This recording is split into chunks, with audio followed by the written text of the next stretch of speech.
Olá, queridos, graça e paz. Estamos aqui no capítulo 14 da nossa leitura bíblica, no dia 32. Aqui nós iniciamos agora a peregrinação de Jesus até a crucificação. Então, logo aqui no início, Jesus ele é ungido, né, em Betânia, é derramado um vaso de alabastro sobre ele, que é um nardo muito valioso. Então, esse momento aqui é um momento de adoração total, um momento em que Jesus ele recebe um presente, que é essa unção ali, que é exatamente o fim do seu ministério, né? E o interessante aqui é que essa mulher o adora em verdade, de modo a não estar preocupado com o valor material daquele óleo, apenas derrama sobre Cristo por amor.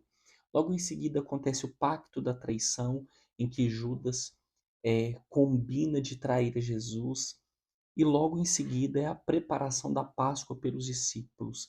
Então, do capítulo 12 aqui até o capítulo 16, os discípulos preparam a Páscoa, preparam um local, preparam um momento em que Jesus vai sentar, vai cear, e eles estão num local mais reservado, né? Para que Jesus não seja perseguido pelas multidões. Ali já existe um movimento muito grande para Jesus ser preso. Então, eles conseguem um lugar mais reservado para a Páscoa, para a ceia. É, Jesus indica na ceia quem será o seu traidor, né? Então, do versículo 17 ao versículo 21, Jesus indica quem será o traidor na ceia. Logo em seguida acontece o momento da ceia, que é do versículo 22 ao versículo 26. E esse momento é muito importante para nós, que é um memorial em nossas vidas, né? Da qual nós celebramos até hoje. Aqui Jesus, ele ceia com os discípulos e faz com que esse momento seja um memorial, sendo aquele vinho representante do sangue de Cristo e sendo aquele pão representante do corpo rasgado na cruz. Então Jesus ele prediz a sua morte aqui na Santa Ceia, mostrando que o momento da ceia, que o fato de ceiar é uma reconexão com ele, é um momento de celebrar e relembrar a aliança de cruz, a aliança do arrependimento com Cristo, né? Logo em seguida, do versículo 27 ao versículo 31, Pedro ele é avisado por Jesus de que ele o trairá. Ele nega, mas ele é avisado do que vai acontecer.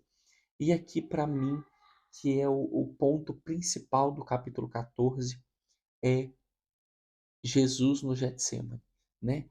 Aqui do versículo 32 até o versículo 42, relata sobre o momento em que Jesus ele está no Getsemane, que é um momento de dor, sofrimento, angústia, desespero, e que Jesus mais mostra a sua humanidade para nós. Aqui nesse trecho, Jesus ele pede para Deus para que ele não sofra mais. Ele clama a Deus para ter misericórdia dele. Aqui nesse trecho, Jesus fala com Deus: afasta de mim esse cálice. Eu preciso me lembrar o que é esse cálice, do que Jesus está falando quando ele usa essa expressão, afasta de mim esse cálice. Bom, no Antigo Testamento é falado aqui em algumas profecias do Antigo Testamento que Deus derramará do cálice da tua ira sobre o povo de Israel, porque o povo de Israel se embriagou, né, no cálice do mundo, se embriagou dos prazeres do mundo. Então chegará o momento em que Deus ele derramará do cálice da tua ira e o povo ficará embriagado com a tua justiça, com o castigo da tua justiça. Então é esse cálice que Jesus está falando. É do cálice da ira de Deus que será derramado sobre ele, assim pagando os pecados do mundo. Então aqui Jesus ele clama no versículo 36. Abba, Pai, tudo é possível, passa de mim esse cálice. Contudo, não seja o que eu quero, e sim o que tu queres. Ainda assim, Jesus, vendo que não é possível se livrar daquele castigo, se livrar daquele momento, ele fala para Deus que seja cumprida a tua vontade. Esse texto é para nos ensinar que mesmo no momento de tribulação, ainda assim que seja feita a vontade de Deus, né?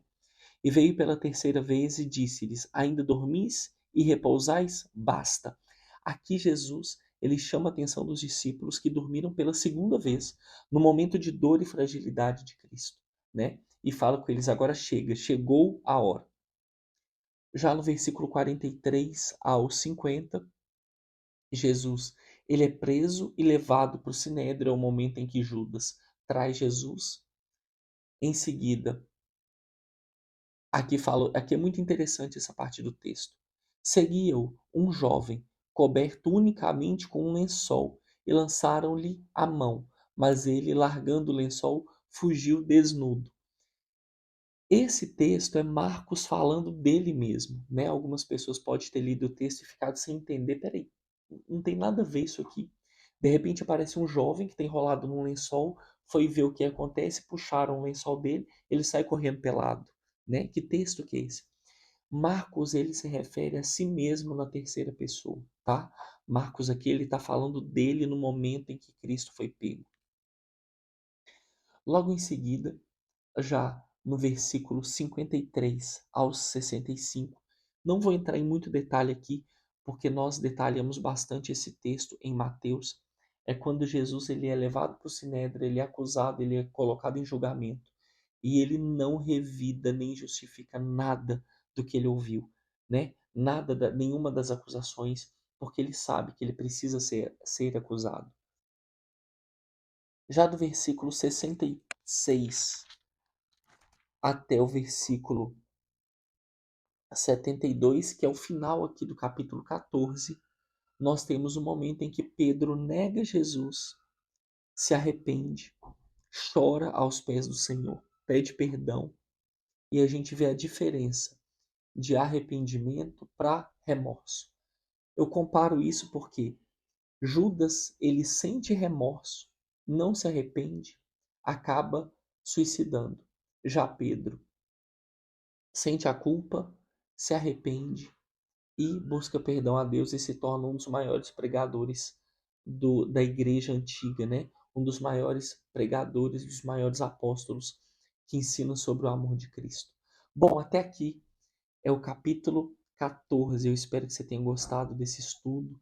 Foi um estudo mais curto, mais sucinto, porque nós detalhamos ele bastante no Evangelho de Mateus e nós nos encontramos agora para o capítulo 15 e 16, os dois próximos dias, fechando então o Evangelho de Marcos e nos preparando para entrar em Lucas. Deus abençoe. Tchau, tchau.